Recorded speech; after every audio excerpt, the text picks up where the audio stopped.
مجھے لگ رہا تھا میں پتھر کی ہو چکی ہوں۔ آنکھوں نے جو منظر دیکھا تھا، میرا دل دھڑکنا بھول گیا تھا۔ سر پر رومال باندھے وہ شخص مندر کی سیڑھیاں چڑھ رہا تھا، لیکن اس سے پہلے اپنا جوتا اس نے سیڑھیوں کے نیچے اتارا تھا، پھر سیڑھیاں چڑھنے لگا۔ آدھی سیڑھیوں میں ہی اسے اس منظر کا پنڈت نظر آ گیا۔ اس نے دونوں ہاتھ جوڑ کے اپنا سر اس شخص کے سامنے جھکایا تھا۔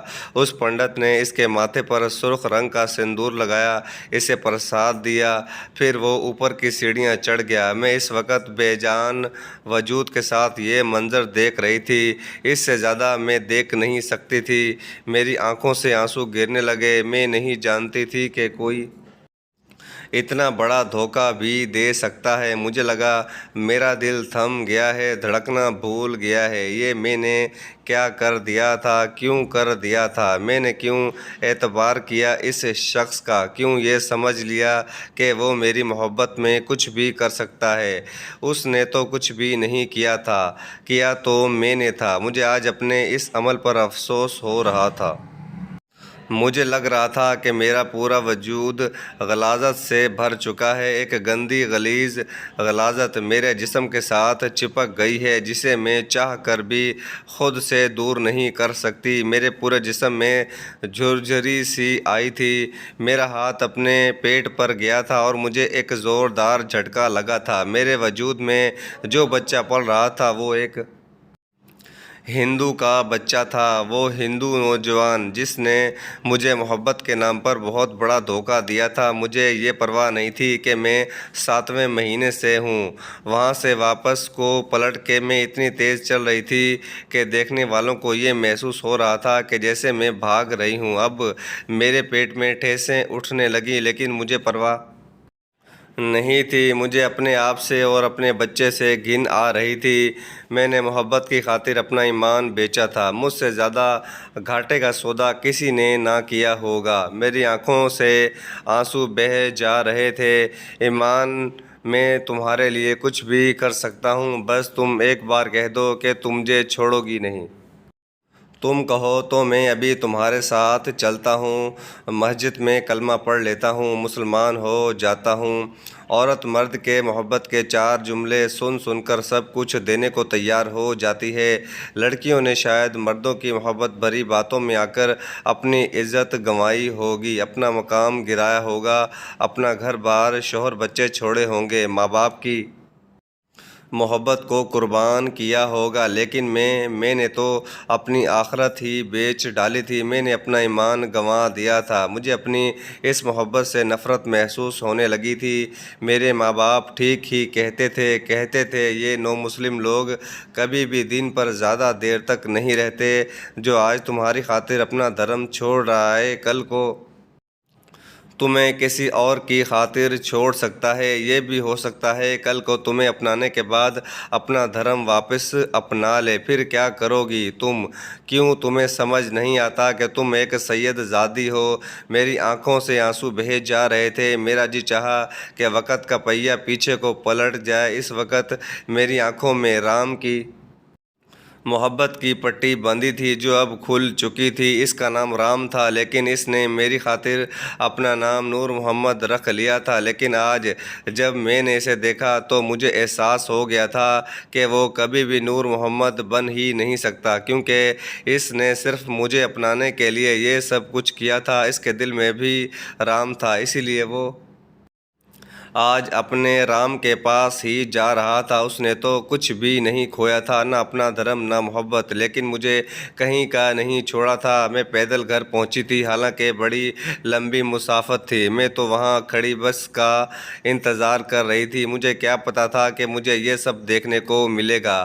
گھر پہنچ کر میں نے گھر کے مین گیٹ کا دروازہ کھولا اور سیدھا اپنے کمرے میں جا کر رونے لگی۔ اپنے کمرے کی ہر چیز مجھے زہر لگ رہی تھی۔ اچھا خاصا کمرہ سجا تھا، گھر بھی بڑا تھا، لیکن مجھے گھٹن کا احساس ہو رہا تھا۔ لگ رہا تھا کہ میں کسی پاگل پن کے دورے میں ہوں اور میرا سانس رک جائے گا۔ شاید یہ گھٹن میرے اندر کی تھی، جسے میرے بہتے آنسو بھی کم نہیں کر پا رہے تھے۔ ایک گناہ کا احساس تھا جو پل پل میری جان قطرہ قطرہ نکال رہا تھا۔ جس اذیت سے میں گزر رہی تھی اس کے لیے تکلیف کا ہر لفظ چھوٹا تھا۔ مجھے لگ رہا تھا کہ جیسے میں نے اپنے ایمان کا سودا کر دیا تھا۔ ایک سید زادی ہوتے ہوئے میں نے ایک ہندو نوجوان سے محبت کی تھی۔ میں مسلمان تھی، سید زادی تھی، لیکن میری رہائش بھارت کے شہر دہلی میں تھی۔ میری پہلی ملاقات رام سے یونیورسٹی میں ہوئی تھی۔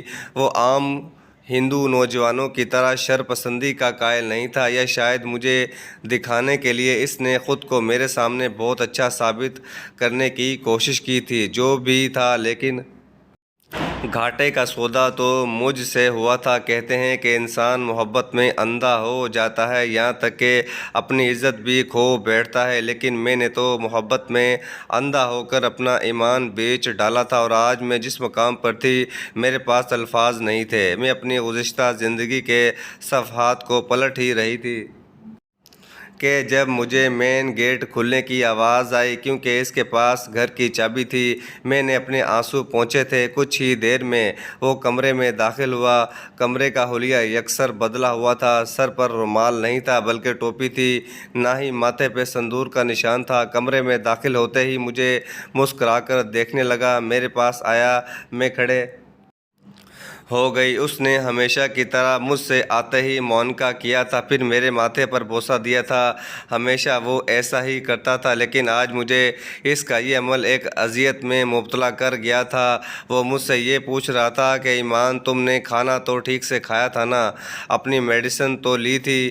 اس کے حصار میں مجھے یوں لگ رہا تھا جیسے میں کسی اندھے کی طرح آگ میں جھلس رہی ہوں۔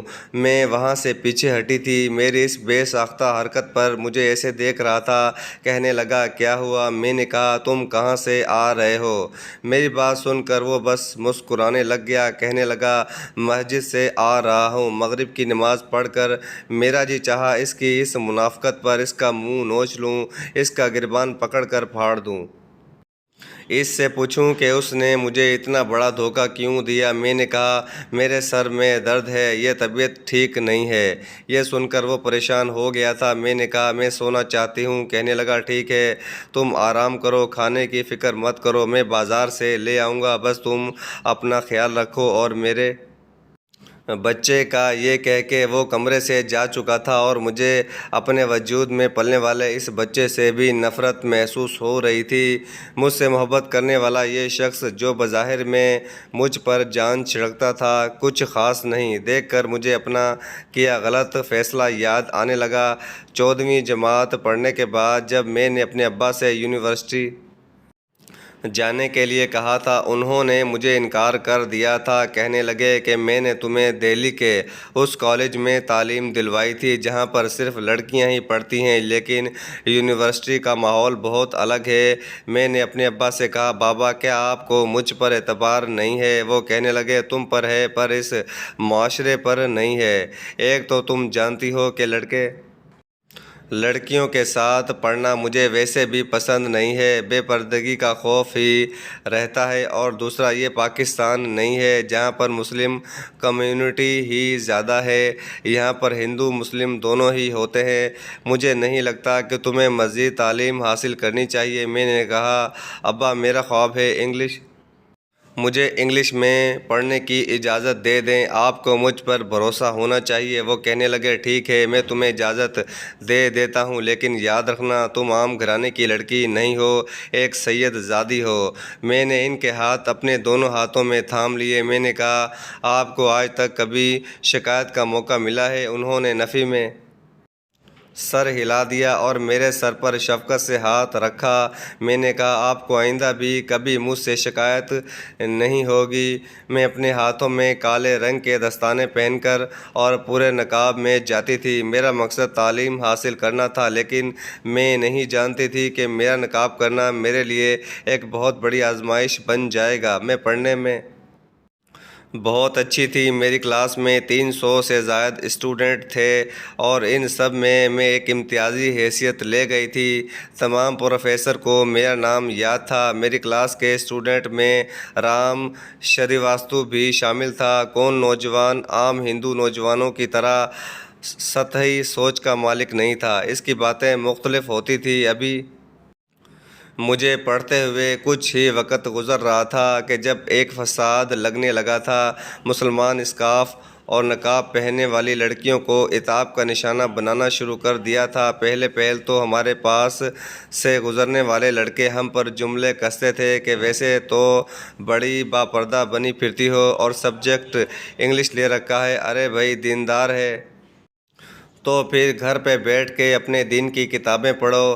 ڈاکو حسینہ بن کر یونیورسٹی میں آنے کی کیا ضرورت ہے؟ مجھے پتہ تھا کہ مجھے ایسے ہی فقرے بازی سننے پڑے گی، اسی لیے میں نے کبھی ان باتوں پر توجہ نہیں دی تھی، لیکن ایک بار تو جیسے حد ہی ہو گئی۔ نہ جانے کس بات پر مسلم اور ہندوؤں کا جھگڑا ہوا اور اس کی بار میں ہندو شرپسند نوجوانوں نے مسلمان لڑکیوں کے نقاب کھینچنے شروع کر دیے اور لڑکیوں کو بے حجاب کرنا شروع کر دیا۔ کافی لڑکیوں نے یونیورسٹی کو خیر باد کہہ دیا تھا۔ میرے ابا بھی کہنے لگے کہ تمہیں مزید یونیورسٹی جانے کی ضرورت نہیں ہے۔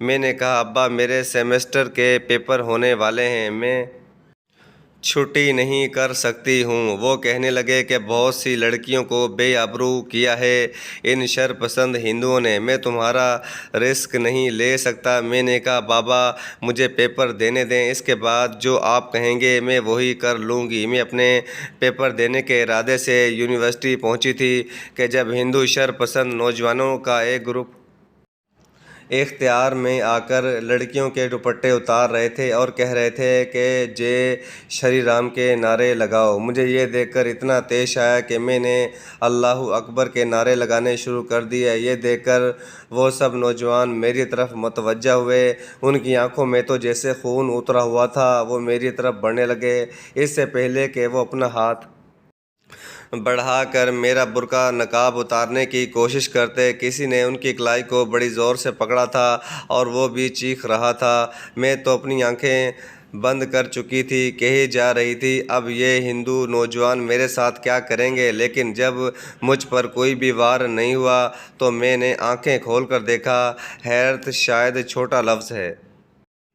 کیا منظر میں دیکھ رہی تھی وہ بہت بڑا تھا۔ مجھے کبھی بھی حیرت نہ ہوتی اگر مسلمان نوجوان ان شرپسند ہندوؤں سے میری خاطر لڑتے یا پھر ہم مسلم لڑکیوں کی خاطر انہیں منہ توڑ جواب دیتے، پر وہ رام شریواستو اور اس کے دوست تھے جو نوجوانوں کو مار رہے تھے، کہہ رہے تھے کہ تمہاری ہمت کیسے ہوئی مسلمان لڑکیوں کو بے حجاب کرنے کی، ان کا ایمان ان کے ساتھ ہے، انہیں پورا حق ہے کہ وہ یہاں تعلیم حاصل کرنے آئیں اور جس طرح سے چاہیں آئیں۔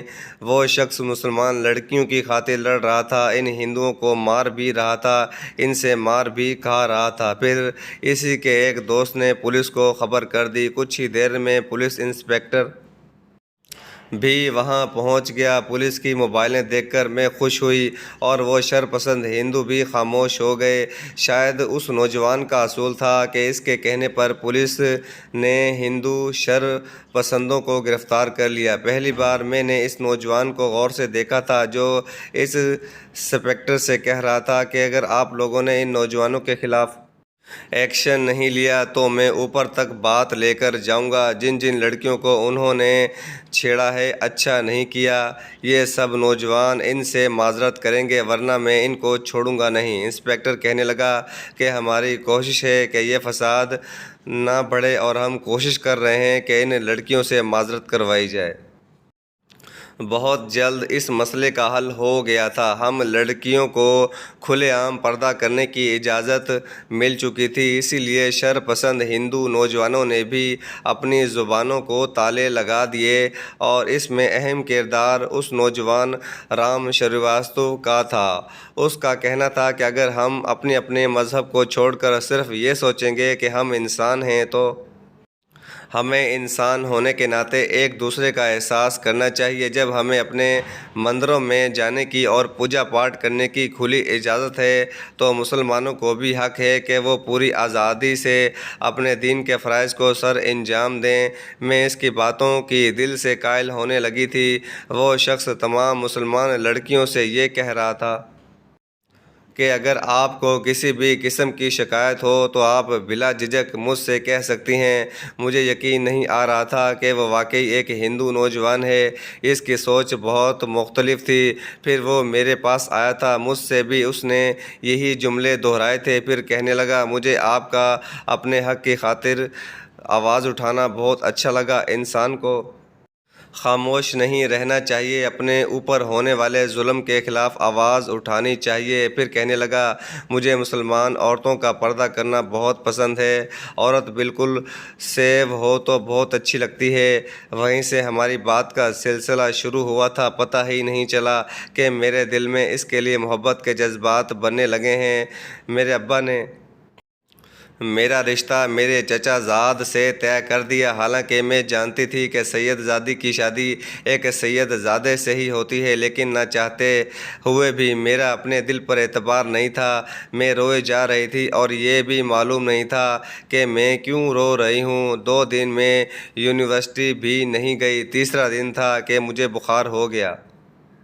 بار بار رام کے میسج آ رہے تھے۔ موبائل پر بار بار پوچھ رہا تھا کہ آپ یونیورسٹی کیوں نہیں آئی، سب کچھ ٹھیک تو ہے نا؟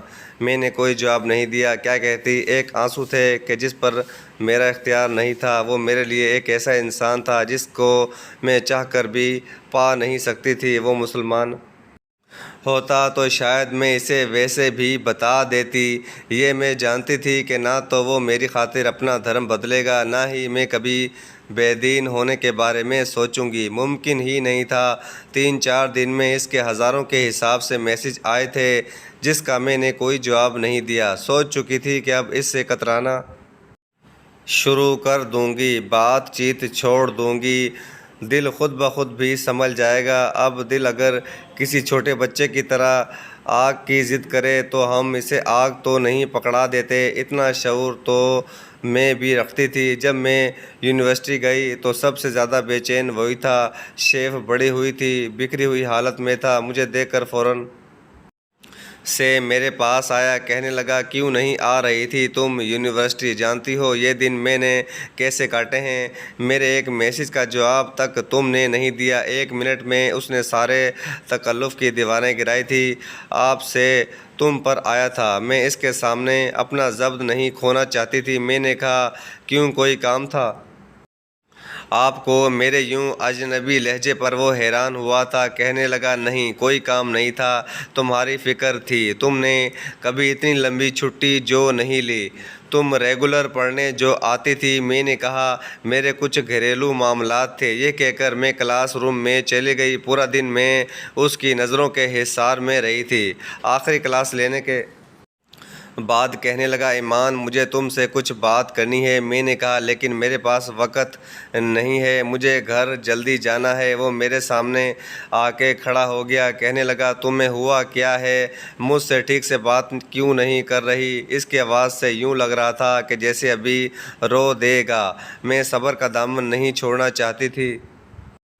میں نے کہا، مجھے لگتا ہے کہ ہمیں اتنا زیادہ قریب نہیں آنا چاہیے، اتنی زیادہ دوستی بھی نہیں کرنی چاہیے۔ یہ سب میرے دین میں منع ہے، اسی لیے میں چاہتی ہوں کہ ہم فاصلہ ہی رکھیں تو بہتر ہے۔ وہ کہنے لگا، ہم نے کبھی بھی آپس میں ایسی باتیں نہیں کیں جو غلط ہوں یا بے بنیاد ہوں۔ میں نے کہا، پھر بھی مجھے میرا دین یہ اجازت نہیں دیتا، اسی لیے آئندہ آپ مجھ سے بات مت کیجیے گا۔ میرا یہ کہنا تھا کہ اس نے میرا ہاتھ پکڑ لیا۔ میں تو اس کی جرأت پر بہت حیران ہوئی تھی۔ مجھے یونیورسٹی سے باہر لے گیا۔ کہنے لگا، میں نہیں جانتا مجھے کیا ہو گیا ایمان، مجھے پتہ ہی نہیں چلا کہ تم میرے لیے بہت اہم ہونے لگی ہو۔ میں سچ کہہ رہا ہوں کہ میرا تم سے محبت کا کوئی ارادہ نہیں تھا، کیونکہ میں جانتا ہوں کہ ہمارے مذہب الگ الگ ہیں، ہم چاہ کر بھی کبھی بھی ایک نہیں ہو سکتے، لیکن تمہارے 10 دن کی چھٹی سے میں یہ جان چکا ہوں کہ میں تمہارے بغیر نہیں رہ سکتا۔ اس کی آنکھوں سے آنسو بہے جا رہے تھے جسے وہ بار بار اپنی آنکھیں رگڑ کر صاف کر رہا تھا۔ اس سے پہلے کہ میں اپنا ضبط کھوتی، میں نے اس سے اپنا ہاتھ چھڑوا لیا اور اپنے ہاتھ کے گلوز کے اوپر پہنی منگنی کی انگوٹھی اسے دکھائی۔ میں نے کہا، یہ میری منگنی کی انگوٹھی ہے اور میں ایک سید زادی ہوں، ہمارے ہاں برادری سے باہر شادی ممکن ہی نہیں ہے، اور تم اور میں تو بالکل الگ الگ ہیں، کبھی ایک ہو ہی نہیں سکتے۔ اسی لیے بہتر ہے کہ تم اپنا راستہ اختیار کرو اور میں اپنا راستہ۔ میرے ہاتھ میں پہنی انگوٹھی دیکھ کر وہ بار بار مجھے دیکھا تھا، کہنے لگا مر جاؤں گا تمہارے بغیر، پھر کہنے لگا ایمان، میں کلمہ پڑھنے کو تیار ہوں، بس یہی ایک فرق ہے نا مجھ میں اور تم میں اس فرق کو ختم کر دیتا ہوں اور میرے ساتھ ابھی مسجد چلتے ہیں۔ میں نے کہا کہ تمہیں اتنا آسان لگتا ہے، تمہیں لگتا ہے کہ تم آسانی سے کلمہ پڑھو گے اور مسلمان ہو جاؤ گے اور سب کچھ ٹھیک ٹھاک ہو جائے گا، تمہارے گھر والے تمہیں اس بات کی اجازت دیں گے؟ میرے گھر والے کبھی یہ چاہیں گے اور میری خاطر کلمہ پڑھنا تمہیں مسلمان نہیں کرے گا؟ دل سے اللہ کی وحدانیت کو قبول کرنا اور اللہ کے لیے کلمہ پڑھنا تمہیں مسلمان کرے گا۔ اسی لیے جذباتی فیصلے مت کرو جو نہ تمہیں کہیں کا چھوڑیں گے اور نہ مجھے۔ ہماری راہیں الگ ہیں، اسی لیے اسے بدل لو تو بہتر ہے۔ تم نہیں مقابلہ کر سکتے اپنے گھر والوں کا۔ وہ کہنے لگا، اگر میں یہ سب کر لوں تو کیا تب تم میرا ساتھ دو گی؟ یہ مت سمجھو کہ کلمہ پڑھنا میں تمہاری خاطر چاہتا ہوں، مجھے شروع ہی سے اپنا مذہب پسند نہیں تھا، یہی سوچتا تھا کہ یہ پتھر کی بنی مورتیاں جو اپنے آپ کو نہیں سنبھال سکتی، یہ دنیا کا نظام کیسے چلا سکتی ہیں؟ آخر میرے گھر والے کیوں اپنا ماتھا ان کے آگے ٹیکتے ہیں؟ میں سچ کہہ رہا ہوں، یہ سوالات مجھے ہمیشہ پریشان کرتے تھے۔ میں یہ سوچتا تھا کہ عورت کا مطلب لغت کے حساب سے چھپا لینے کا ہے، پھر میرے مذہب کی عورت ہے ان پتھر کی مورتیوں کو راضی کرنے کے لیے کیوں آدھے لباس پہن کر ان کے سامنے ناچتی ہیں؟ یہ کون سی عبادت ہے؟ مجھے ہمیشہ سے تمہارا مذہب اچھا لگا، دین اسلام کے طریقے اچھے لگے ہیں، ایک پاکیزگی کا احساس ہوتا تھا مجھے جب مسلمانوں کو دیکھتا ہوں، اور تم جانتی ہو کہ آج تک میں نے تمہارا چہرہ نہیں دیکھا، میں تمہاری رنگت کا مجھے اندازہ نہیں ہے کیونکہ تم پورے پردے میں آتی ہو۔ اگر میری محبت میں ہوس ہوتی تو یقیناً مجھے تمہیں دیکھنے کی تاب ہوتی۔ میں تم سے سب سے پہلی فرمائش یہی کرتا کہ مجھے تمہیں دیکھنا ہے، لیکن نہیں، مجھے تمہاری حیا نے متاثر کیا ہے، تم جیسی بھی ہو میرے لیے انمول ہو، پلیز یہ انگوٹھی اتار دو۔ بار بار وہ اپنی آنکھوں کو رگڑ کر اپنے آنسو مجھ سے چھپانے کی کوشش کر رہا تھا، لیکن میں فوراً سے راستہ بدل گئی، اپنے گھر آ کر سیدھی اپنے کمرے میں چلی گئی۔ دونوں ہاتھوں سے اپنا سر پکڑ لیا تھا، وہ جو کہہ رہا تھا وہ آسان کام نہیں تھا۔ اگلے روز وہ اپنی یونیورسٹی آیا تو یکسر مختلف حلیے میں تھا، سفید شلوار قمیض پہن رکھی تھی، اسے دیکھ کر میرا دل دھڑکنا بھول گیا تھا، سیدھا میرے پاس آیا تھا، کہنے لگا میں نے اسلام قبول کر لیا ہے، میرا نام نور محمد ہے۔ یہ سن کر میں بہت حیران تھی۔ وہ کہنے لگا کل سے نماز اور قرآن پڑھنا بھی سیکھنا شروع کر دوں گا، بس 6 مہینے کا مجھے وقت چاہیے تاکہ جب میں تمہارے گھر رشتہ لے کر آؤں تو تمہارے گھر والوں کو اعتراض نہ ہو۔ میں کیا جواب دیتی؟ میں نے کچھ بھی نہیں کہا۔ چند دن بعد اس نے یونیورسٹی آنا چھوڑ دیا۔ اس کے دوستوں نے بتایا کہ اس کے گھر والوں نے اس کو بہت مارا ہے، کہتے ہیں کہ یہ بے دین ہو گیا ہے۔ یہ سن کر میرا دل یک بارگی سے دھڑکا تھا۔ اس کے گھر والوں نے اسے اتنا مارا کہ وہ ہاسپٹل میں ایڈمٹ ہو گیا تھا۔ میں اتنی بھی بے مروت نہیں تھی کہ اسے دیکھنے نہ جاتی، اسی لیے یونیورسٹی سے میں چھٹی لے کر سیدھا ہاسپٹل پہنچ گئی۔ میرے آنسو بہہ رہے تھے۔ جب میں اس کے کمرے میں پہنچی تو وہ بہت زخمی تھا، ڈرپ لگی ہوئی تھی، ہاتھوں میں پٹیاں، پاؤں میں پٹیاں، سر پر بھی پٹی بندھی تھی، چہرے نیل کے نشان تھے۔ میں اس کے پاس آئی تو مجھے دیکھ کر مسکرانے لگا۔ میں نے کہا تم نے کہا تھا یہ اتنا آسان نہیں ہے۔ وہ کہنے لگا میرے لیے صرف ایک چیز بہت مشکل ہے کہ میں تمہارے ہاتھ سے کسی غیر کے نام کی انگوٹھی نہیں دیکھ سکتا، خدا کی قسم اس کے علاوہ میرے لیے کچھ بھی مشکل نہیں۔ میں نے وہ انگوٹھی اتار دی۔ وہ کہنے لگا، اب سب آسان ہے ایمان۔ اس نے میرے لیے اپنے گھر والوں کو چھوڑا تھا، مسجد میں رہنے لگا، اپنی شناخت بدلی تھی، پھر کیسے ممکن تھا کہ میں اسے بیچ راستے میں چھوڑ دیتی؟ بہت جلد اس نے جاب بھی شروع کر دی، ایک کرائے کا گھر بھی لے لیا تھا۔ مجھ سے کہنے لگا کہ اپنے والدین سے بات کرو ایمان، میں صرف اپنے دوستوں کے ساتھ آ کر تمہارا رشتہ مانگ سکتا ہوں، کیونکہ میرے گھر والے مجھے چھوڑ چکے ہیں۔ جب میں نے اپنی والدہ سے یہ بات کہی تو وہ مجھے ڈانٹنے لگی، کہنے لگی، یہ کیا کیا تم نے؟ کیا پاگل ہو گئی ہو؟ جو شخص تمہارے لیے اپنا مذہب چھوڑ سکتا ہے کل کو کسی کے لیے تمہیں بھی چھوڑ دے گا۔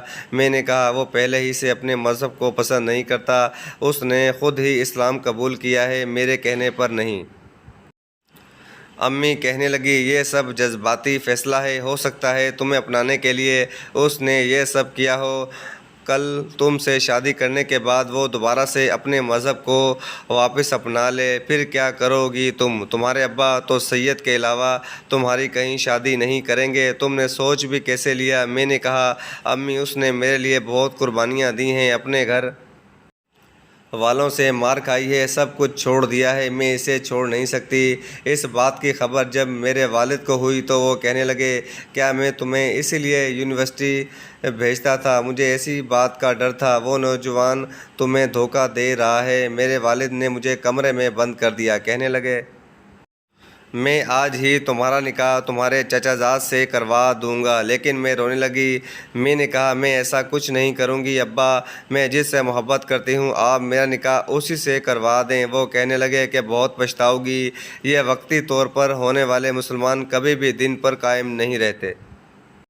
لیکن میں اپنی ضد پر قائم تھی۔ آخر کار میرے باپ نے یہ کہا کہ میں صرف اپنی عزت کی خاطر تمہاری بات ماننے پر مجبور ہوں۔ میں نہیں چاہتا کہ میری دینداری پر کوئی انگلیاں اٹھائے کہ تمہاری بیٹی نے بھاگ کر شادی کر لی کیونکہ تم اس شخص کی محبت میں اندھی ہو چکی ہو۔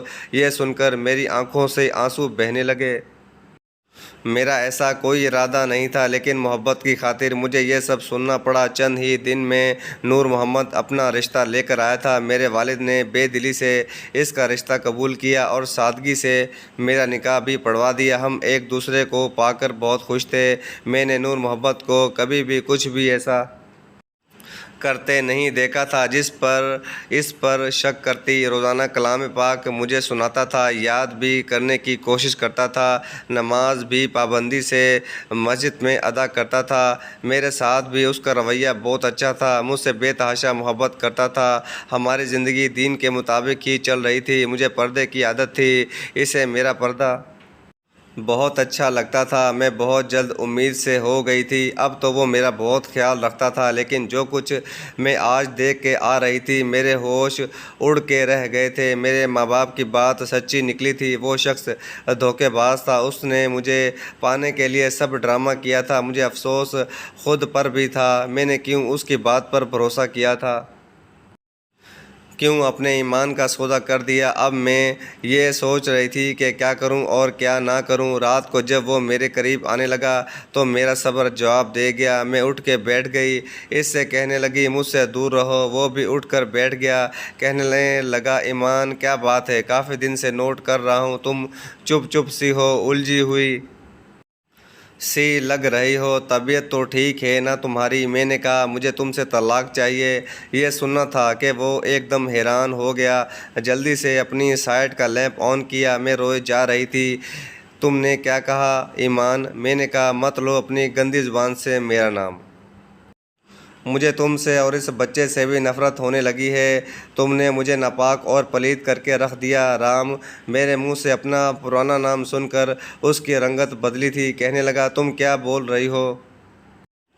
ہوش میں تو ہو تم؟ میں نے کہا، ہوش میں تو میں اب آئی ہوں، اب مجھے تمہاری حقیقت کا پتہ چلا ہے۔ تم نے مجھے اتنا بڑا دھوکہ دیا ہے، غلطی میری تھی، مجھے تم پر اعتبار ہی نہیں کرنا چاہیے تھا۔ تم ہندو اس قابل ہوتے ہی نہیں کہ تم پر بھروسہ کیا جائے۔ تم نے ہندو ہوتے ہوئے مسلمان ہونے کا ناٹک کیا تاکہ مجھے پا سکو۔ یہ سننا تھا کہ اس نے ایک زوردار تھپڑ میرے منہ پر مارا تھا کہ میں چکرا کے رہ گئی۔ بڑے غصے سے میرے دونوں ہاتھ پکڑ کے اس نے مجھے جھنجھوڑ کے رکھ دیا۔ کہنے لگا، تم واقعی ہوش میں نہیں ہو، جو منہ میں آ رہا ہے بکے چلی جا رہی ہو۔ میرا نام نور محمد ہے اور الحمدللہ میں مسلمان ہوں۔ میں نے تم سے محبت ضرور کی تھی ایمان، لیکن میں نے اسلام قبول اپنے رب کے لیے کیا ہے۔ تمہیں طلاق چاہیے تو طلاق لے لو، لیکن اگر تم یہ سمجھ رہی ہو کہ تمہیں طلاق دینے کے بعد میں ہندو ہو جاؤں گا تو یہ تمہاری غلط سوچ ہے۔ میں تمہاری خاطر مسلمان نہیں ہوا۔ تم میری زندگی میں نہ بھی آتی تو تب بھی میں مسلمان ہو جاتا۔ میں تمہیں چھوڑنے کے بعد بھی مسلمان رہوں گا اور اپنی آخری سانس تک کلمہ گو رہوں گا۔ اب جو فیصلہ کر لو۔ مجھے نہیں معلوم تھا کہ جس لڑکی سے میں نے محبت کی ہے، جس کے ایمان کو دیکھ کر، جس کے پردے کو دیکھ کر میرا دل اس سے محبت کرنے پر مجبور ہوا تھا، وہ اتنی چھوٹی سوچ کی مالک نکلے گی۔ میں نے کہا، چھوٹی سوچ؟ میں نے تمہیں مندر میں جاتے ہوئے دیکھا ہے، ماتھے پر سندور لگواتے دیکھا ہے، پنڈت کے ہاتھ سے پرساد لیتے دیکھا ہے۔ میری بات سن کر وہ کہنے لگا، اس کے بعد کیا دیکھا تم نے؟ یقیناً کچھ نہیں۔ اس کے بعد بھی دیکھا تھا۔ ایمان واپس کیوں آ گئی؟ آدھی چیزیں دیکھ کر خود ہی سوچ لیا تم نے؟ کیا مندر میں جانا اس بات کی علامت ہے کہ میں ہندو ہو گیا؟ بہت سے مسلمان چرچ میں جاتے ہیں، مندروں میں بھی جاتے ہیں، انہیں دیکھنے کا شوق ہوتا ہے، تو کیا وہ مسلمان، کرسچن اور ہندو ہو جاتے ہیں؟ ایسا نہیں ہوتا۔ اس مندر میں میرے ایک ہندو دوست کی شادی تھی۔ اس نے مجھے بلایا تھا اور میں اسی کی شادی دیکھنے کے لیے وہاں گیا تھا۔ وہاں پر اس نے پھیرے لینے تھے۔ اس نے بہت اصرار کیا تھا کہ میں اس کی شادی پہ لازمی آؤں، اسی لیے میں چلا گیا۔ راستے میں پنڈت نے مجھے روک لیا اور پرساد دینے لگا۔ میں نے انکار نہیں کیا، ہاتھ بڑھا کر لے لیا، لیکن باخدا کھایا نہیں تھا۔ اسی سے سندور لگایا، میں نے ہاتھ سے مٹا دیا۔ بس اپنے دوست کی شادی دیکھی اور واپس آ گیا۔ واپسی پر مغرب کا وقت ہو چکا تھا، نماز ادا کی اور گھر آ گیا۔ بس اتنی سی بات تھی اور تم نے مجھ سے بات پوچھنے کی بھی زحمت نہیں کی اور مجھ پہ الزام لگائے جا رہی ہو۔ یہ سن کر میں چپ ہو گئی۔ کہنے لگا، یہ مسئلہ تمہارے ساتھ نہیں ہے، یہ ہر مسلمان لڑکی کے ساتھ ہے کہ جب بھی وہ کسی نو مسلم سے شادی کرتی ہیں تو انسیکیور ہوتی ہیں۔ وہ یہی سمجھتی رہتی ہیں کہ ہم اچانک سے کبھی بھی اپنا ایمان بدل لیں گے۔ کیا تمہیں لگتا ہے کہ اسلام ایسا دین ہے جسے اپنانے کے بعد انسان اسے چھوڑ سکے؟ کم ظرف ہی ہوں گے جو ایسا کریں گے، لیکن میں نے بہت سے ہندو اور غیر مسلم کو مسلمان ہو کر مسلمانوں سے زیادہ اچھی زندگی گزارتے دیکھا ہے، ایمان پر چلتے دیکھا ہے، سنت کو زندہ کرتے دیکھا ہے، اپنے زندگی کو دین کے مطابق چلاتے ہوئے دیکھا ہے۔ اس کے برعکس پیدائشی مسلمان بہت سے ایسے ہیں جن کے پاس مسلمان ہونے کا سرٹیفکیٹ تو ضرور ہے، لیکن ان کی زندگی میں دین نہیں ہے۔ وہ نماز نہیں پڑھتے، وہ شراب بھی پیتے ہیں، عورتوں سے تعلقات بھی رکھتے ہیں، وہ ہر گناہ کرتے ہیں، لیکن ان کے ساتھ ایک مسلمان لڑکی کبھی انسیکیور نہیں ہوتی۔ کیوں ایمان؟ ایسا کیوں ہوتا ہے؟ جواب دو مجھے۔ میں چپ ہو گئی۔ اس کی بات شاید درست تھی۔ یہ سوال میرا آپ لوگوں سے بھی ہے کہ ایسا کیوں ہوتا ہے؟